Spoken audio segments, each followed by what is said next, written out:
So the space of awareness, it allows for everything naturally. But the space of our mind, our thinking mind, our egoic nature, it doesn't allow for much. It doesn't allow for heat. It doesn't allow for cold. It doesn't allow for things that are uncomfortable or painful or confusing. It doesn't allow for death or suffering. The problem with our egoic nature is we live in a world with suffering, with death, with change.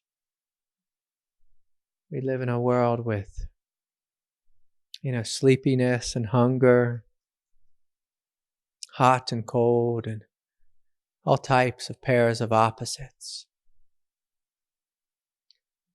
And so when we choose to identify with a mind that argues with life, we suffer. It's just a basic teaching of the Buddha.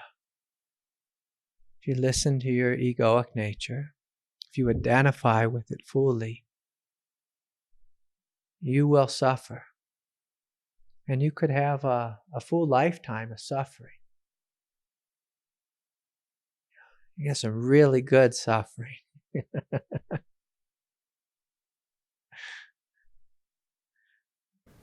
And this is, the dream that the Buddha spoke about, that most of the world lives in. If we listen to our mind, our egoic nature, and let it define reality, we will fundamentally suffer. Literally, every single day for the rest of our life. Sometimes the suffering is, just like low grade, like, geez, got to go to work, Sometimes it's, it's high grade, like, we're on our knees just screaming at life, saying, stop.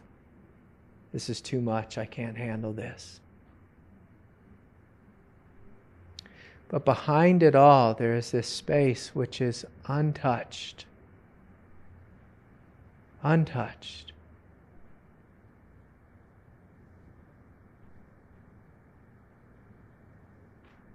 That is silent, it's innocent, it's awake. It's beautiful, radiant, luminous. Now, this is what true nature is.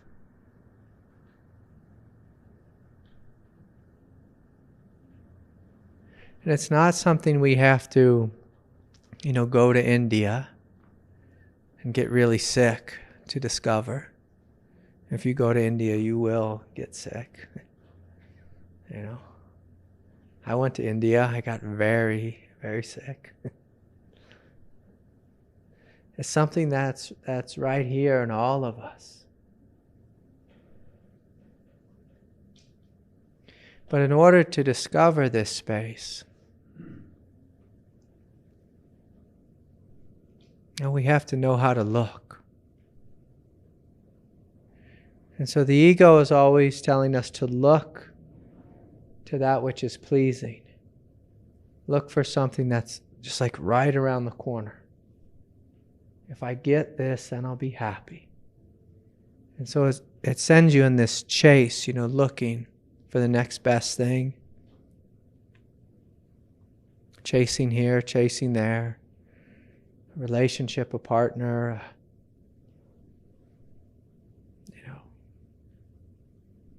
sweet new ride. Whatever it is that people chase. New job, a career, bigger house, a tiny house. If I just had a tiny house, then I would be complete. And get in a tiny house, you're like, my God, this is so small. I need a bigger house. I need a bigger one. I met a couple once, and they told me they were trying to save money. And so they moved out of their house. They bought a tiny house. They had 2 gigantic dogs.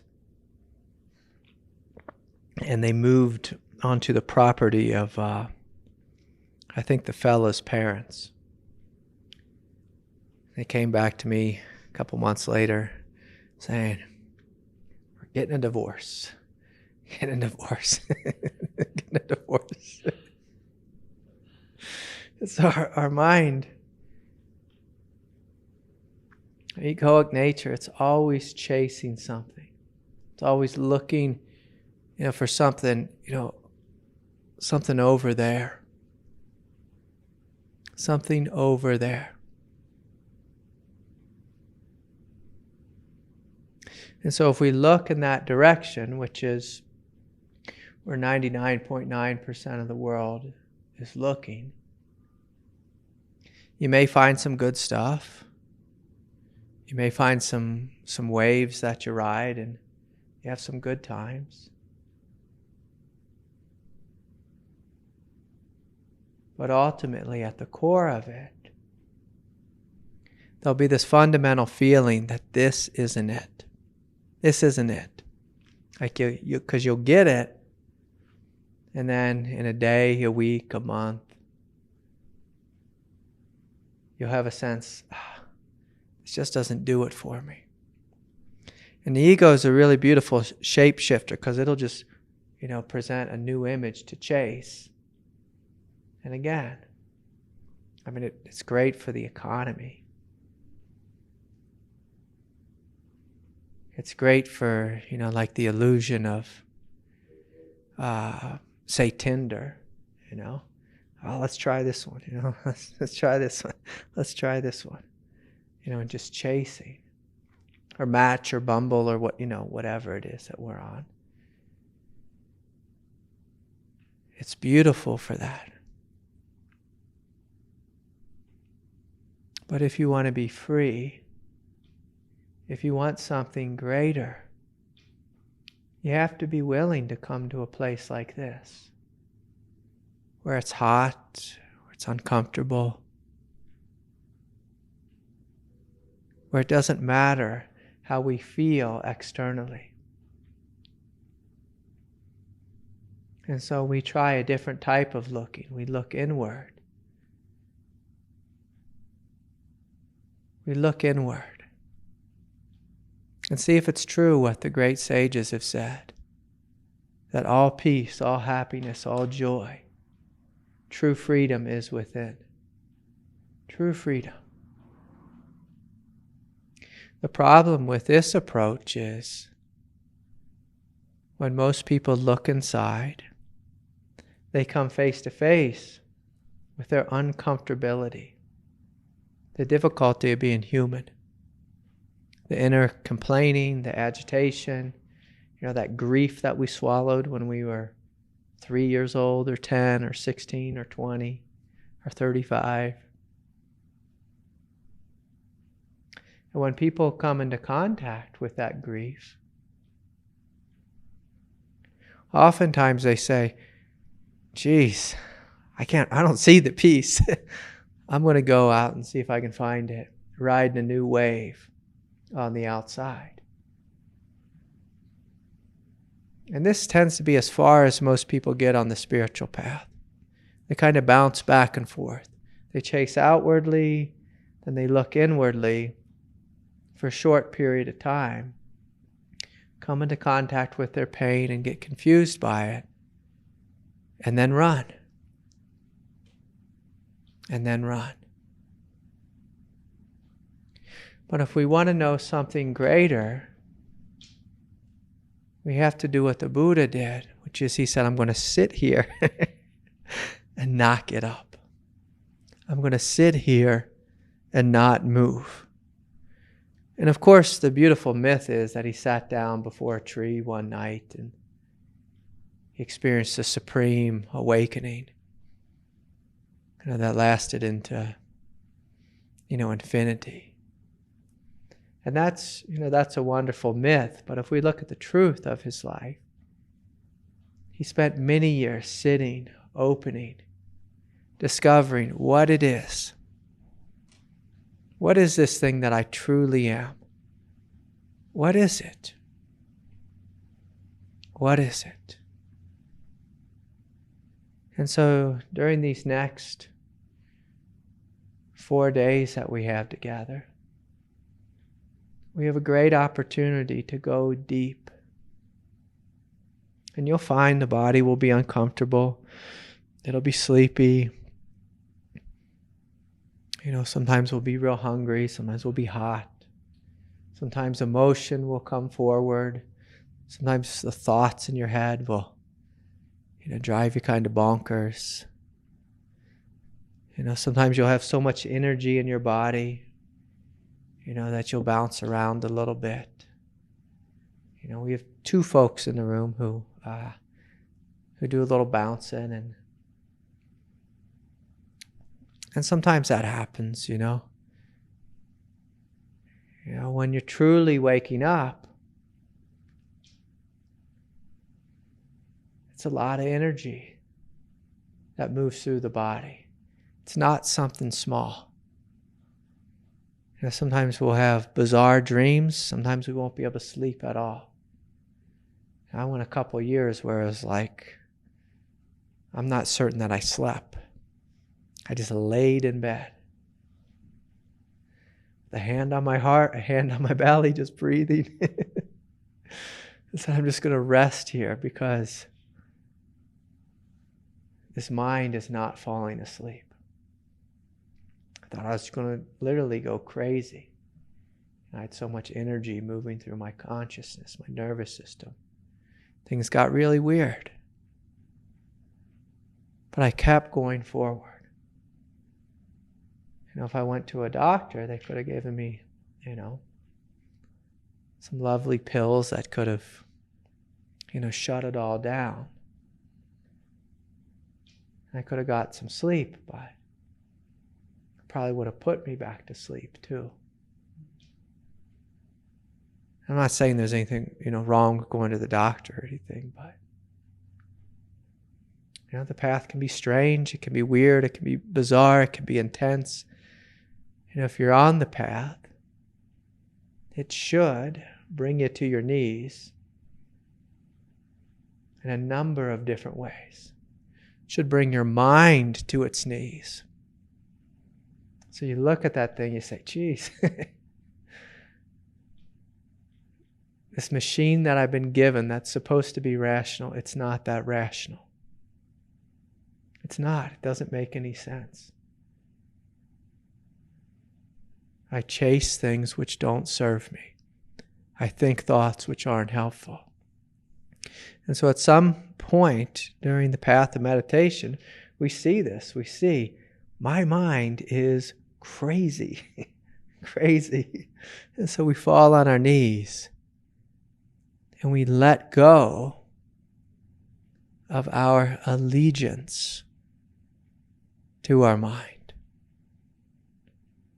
Let go of our allegiance to that thinking mind, to the, like that command center.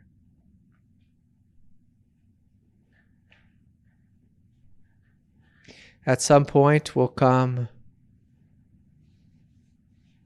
in direct contact with our emotional nature, which clings on to things, which fights with things, which argues, which desires.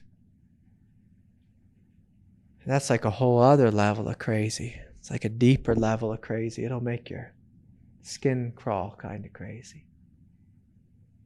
Whether it's addiction and it can be addiction to anything. Chasing love, chasing a drink, chasing a feeling. Some people chase fighting, which that one I never really understood. Just like looking to fight. And at some point, after you've fought enough, like, geez, this is really painful. This is a very painful way to live. To eternally fight with life, argue with life, resist life. Or like Chad, has spoken about, sometimes our emotional nature is always trying to get the temperature on the thermostat just right. And so we like neurotically adjust, a little bit higher, a little bit lower, a little bit higher, a little bit lower. We do that back and forth so many times, and then at some point we fall on our knees and say, God, this just is not working. Oh wait, this is simply a pattern. It's simply a pattern. This is not who I am. But it's so tempting. It's so tempting.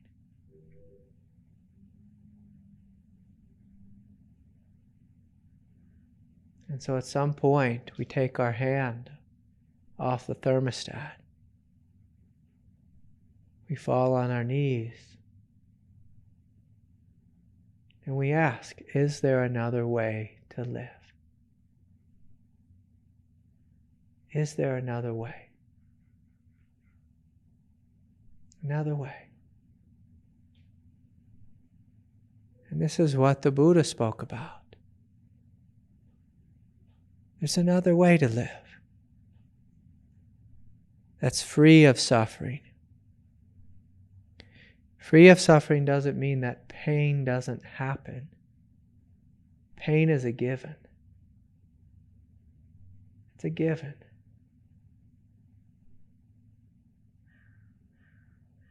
But there's a way that we can live in which our mind does not fight with the pain, doesn't fight with our experience, doesn't fight. And that's what we are here to discover. Is there somewhere within my consciousness that doesn't fight?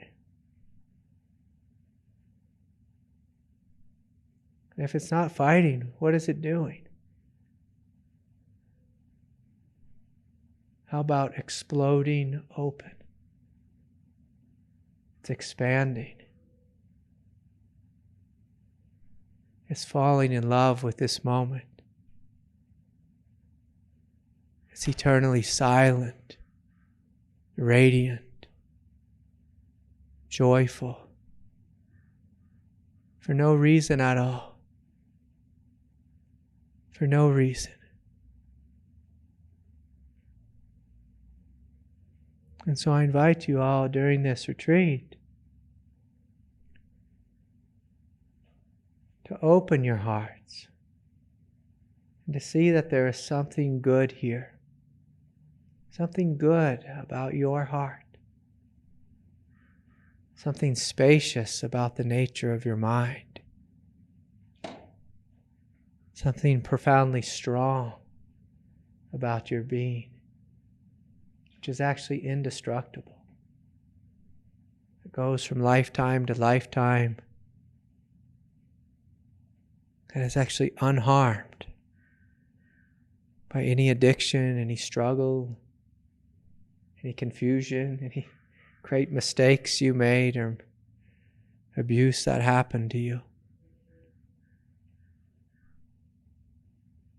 That there's something here eternally resilient.